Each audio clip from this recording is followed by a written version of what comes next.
Okay, everybody. Today, a special guest on the show. Indeed, one of the most famous folks in Hollywood when it comes to comedy. He's done a lot of work in the comedy world in Hollywood. As a matter of fact, from Laugh-In to Real People, just to mention a couple of shows that he's worked with. The gentleman that we have on today's show is George Schlatter. Welcome, George. Well, glad to be here. Tupelo, you say? Yeah, Tupelo, Mississippi. And you said you spent, a year, one night here, down here? I spent a year there one night, yeah. Tupelo, I love that name. Have you ever crossed paths with Elvis? With Elvis? Yeah. Oh, yeah. Any Elvis stories? Nothing but Elvis stories. He was an event. I put him together with Frank Sinatra. They were together. They looked at each other like they were both from Mars, you know. It was an odd coupling. Well, okay, so let's just start. First of all, your book is coming out, or it's out already, correct? Yes. It's called Still Laughing: A Life of Comedy, A Life in Comedy. Yes. I just started telling stories in the office, and my assistant, Martha, started just writing them all down. When she finished, it was a big, thick book of all the stories. So we gave it to John Max, and he took the book, took all of those notes and turned them into the Still Laughing book. Took out all of the stories that I couldn't tell, left in some that I shouldn't tell, but the results are Still Laughing, which is a book. I'm really kind of proud of the book. It's a feel-good, happy book about funny experiences. Okay, and with the word laughing in there, I guess tell us about how Laughing, your show basically got started in time. Well, Laughing was not my first show, but it was, what happened is NBC had a show on, and they were opposite Lucille Ball and Gunsmoke, and they had nothing to put on Monday night at 8 o'clock. So I came in and I said, I've got this show of all these crazy people. So they put it on just until they could get a real show ready, and they looked at it, and it was all those young character people. They put it on the air, and by the third or fourth week, it just exploded, and it got up to like a 50 share. And I mean, I'm arrogant now, but you should have seen me with a 50 share, man. But it was a funny experience. It was just funny things, and nobody had ever done a show like that using all the editing techniques. Carolyn Raskin, one woman was a secretary. She wound up producing Real Laughing, but it was just funny. A lot of characters on that show, as you mentioned. Well, I guess it was some names I'll toss. What and your thoughts and maybe some stories. Ruth Buzzy. Yeah, Ruth Buzzy was great. She came into the office one day and sat down in the Xerox room, sat down at a little electronic piano we had, and she did her own composition of Don't Futz Around. That got her. She was a wonderful, wonderful, very, very funny lady. But there was Ruth, Joanne Worley, Goldie, sure, and Billy Tomlin, Judy Carn, a lot of them. And obviously Rowan and Martin, too. Yes, yes. And they were pretty much a straight nightclub act, and it's funny. And NBC said we had to have a host, so we brought them in, and they did the opening and the closing, and a couple of blackouts. But the rest of the show was all of these young, attractive, funny, outrageous character people, and that was the basis of the show. And then we didn't have enough money to get guest stars, so we would go out in the hall and stop people coming back from the Tonight Show and ask them to do cameo.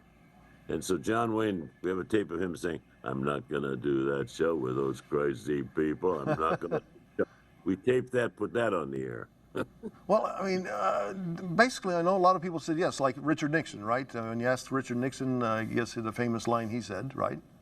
Yeah, Paul Keyes was the writer with Nixon, and we needed something to kick off the second season. And I said, "Can you get Richard Nixon?" I said, "Can you get him for me?" Right? So anyhow, we put him. All he did was to say, "Suck it to me," and we put that on the air. People couldn't believe that Richard Nixon, who was the squarest man in the world, that Richard Nixon would do Laughing, and that helped get our second season started.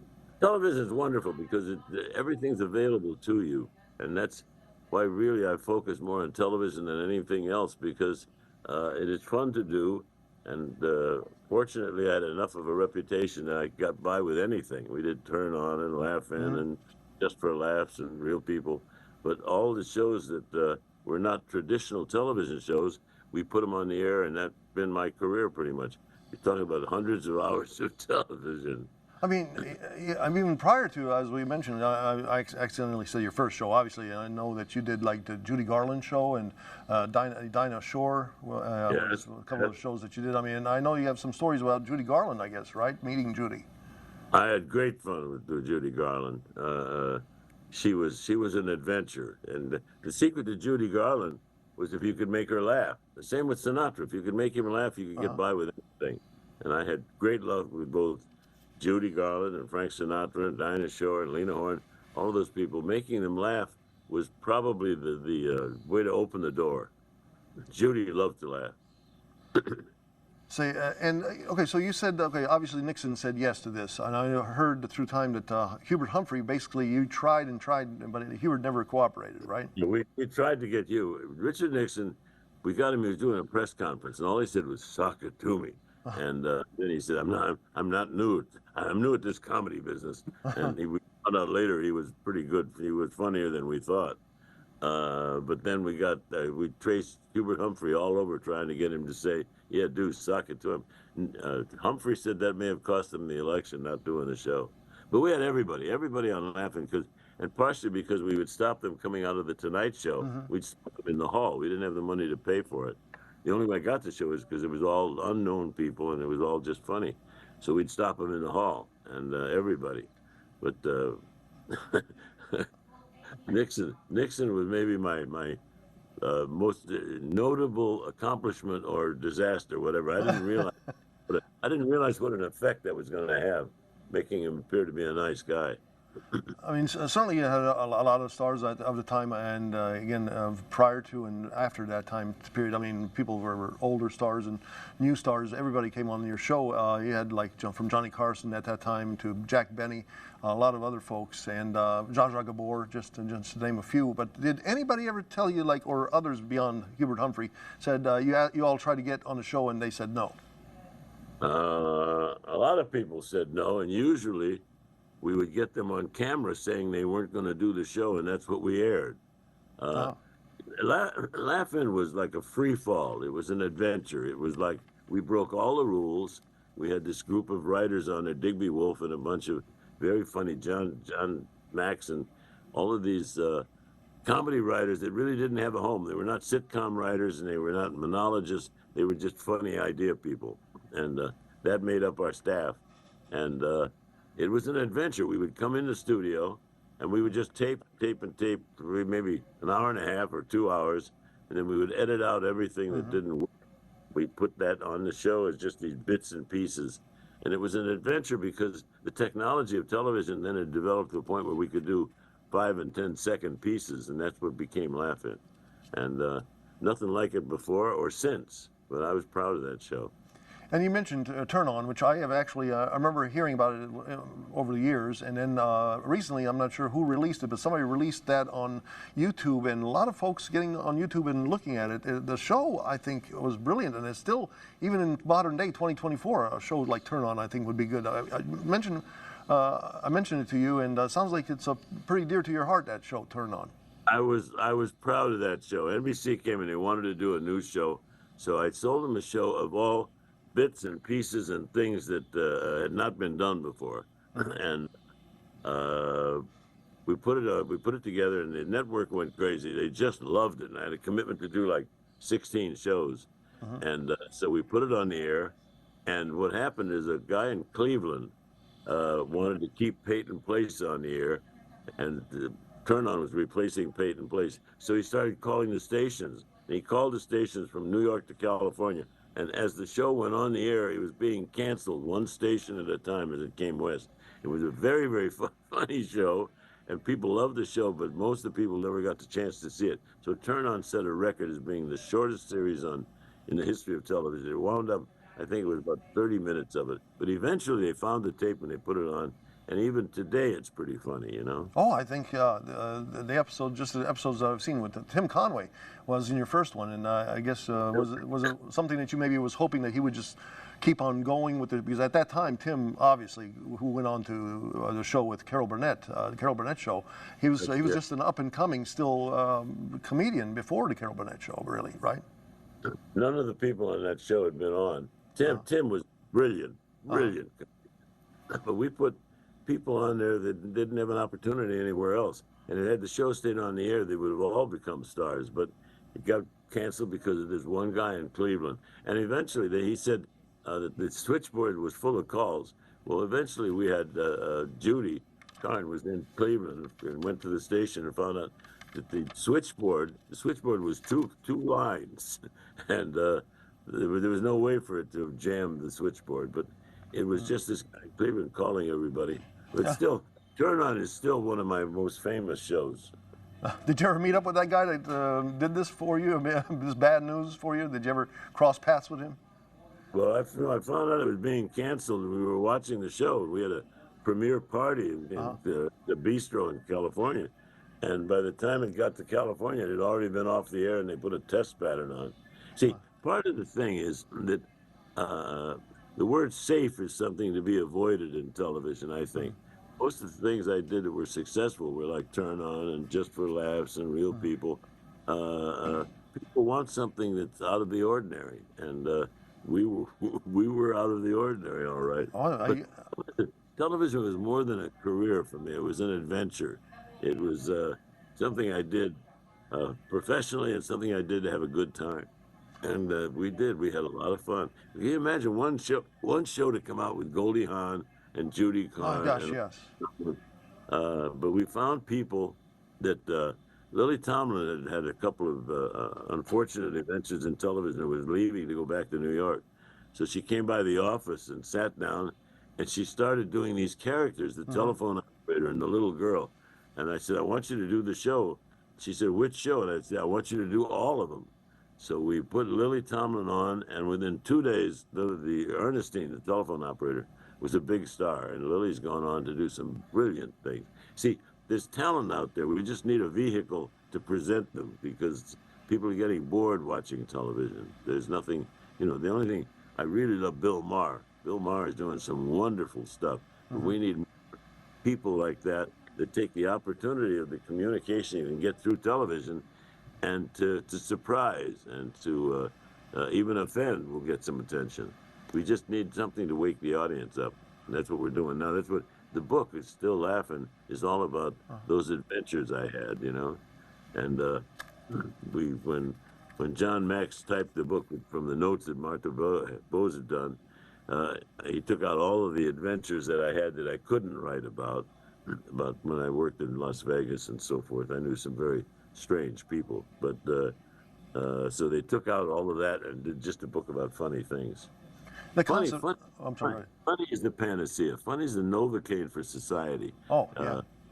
And we need it now. We need more than we needed it before. I mean, Nixon was an adventure, but now you must laugh, and not just at the Stormy Daniels trial. I mean, I love that. But anyhow, Mac, okay, I don't want to go there.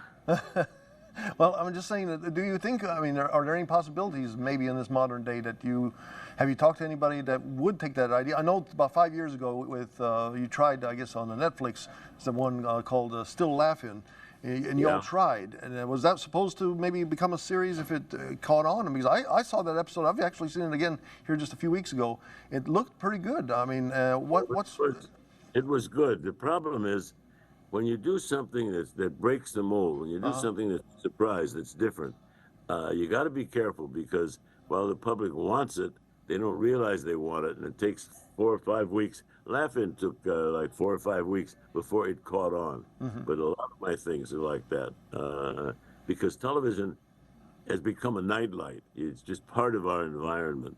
Well, the shows we did demanded your full attention, and that's risky, but the risk paid off, and sometimes it wouldn't pay off. And then with Turn On, it just went off. They took it off the air before it had a chance. But now suddenly, Turn On, which is many, many years old, is now getting an audience, partially because of Netflix. Netflix is great. Sure. They put stuff on the air. So I know at the time, obviously the Smothers Brothers Comedy Hour, they were always pressured by censors and everything. Did you all ever have big time problems with censors? I heard, I think through the grapevine, that you forced some of the censors to drinking, I guess, right? Oh yeah. Well, the thing with the Smothers Brothers, they were good friends of mine, and I loved them. We just did an anniversary of the celebration of Tom Smothers. It was interesting to see the audience that showed up. The Smothers Brothers were great, and they were an adventure.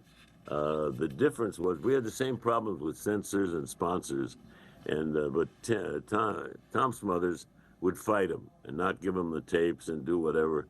And I wouldn't. I would say okay and agree with them, and then go tape something that was worse. But we had a great relationship with Tommy and Dick Smothers, and it was interesting because all these people came to this memorial. And when you realize the Smothers Brothers were out there, they looked so clean and straight and traditional. But underneath there was a really serious political message. They were great.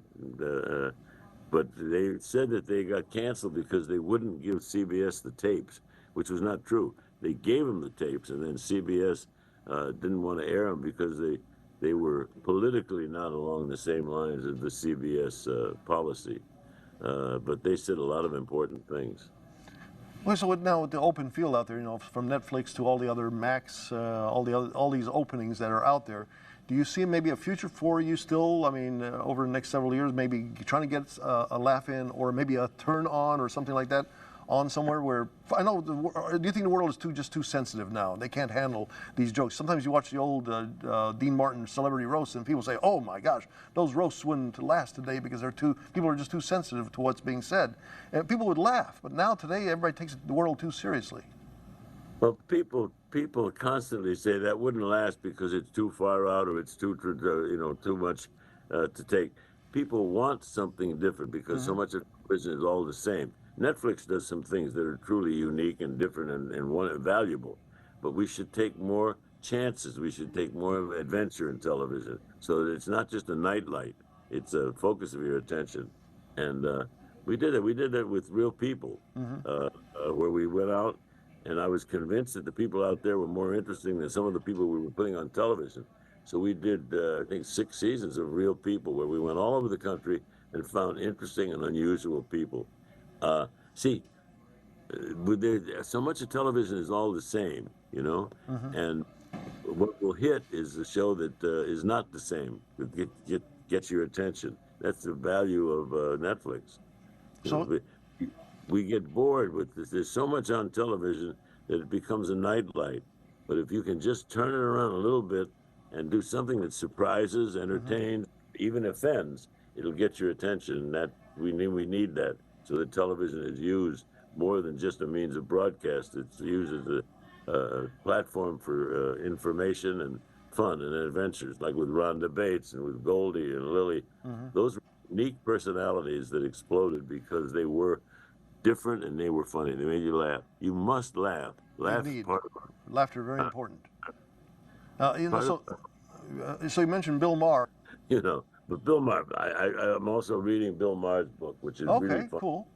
He's outrageous and very, very intellectual and very, very involved and issue oriented. I love Bill Maher. Okay. But we need more. We need more. They're having a comedy convention here in Los Angeles, the comedy festival, and they say there's like 500 comedians performing, and on all the different venues and so forth. And people go to see it because laughter is part of our environment. We must laugh. Indeed, laughter. And you've given us a lot of laughter, and I thank you very much for. Again, I grew up in the '70s and '80s, but I do remember laughing. I do remember seeing real people, obviously, and again, thank you for all the laughter, sir. Well, thank you for inviting me in. I mean, it's a nice place to be on a Monday morning. Okay. It's Monday. Anyhow. Actually, it's actually a Tuesday, but there you go. There's the laughter right there. I'm a big fan of yours, and this was fun to do. Well, let's do it again sometime. Okay, I'm a big fan of yours too, and I hope to certainly have you on in the future again. All righty? Okay, if this doesn't get you canceled, we'll do it again. Hopefully it won't get canceled. All right, well, thank you. Take it easy. Thank you.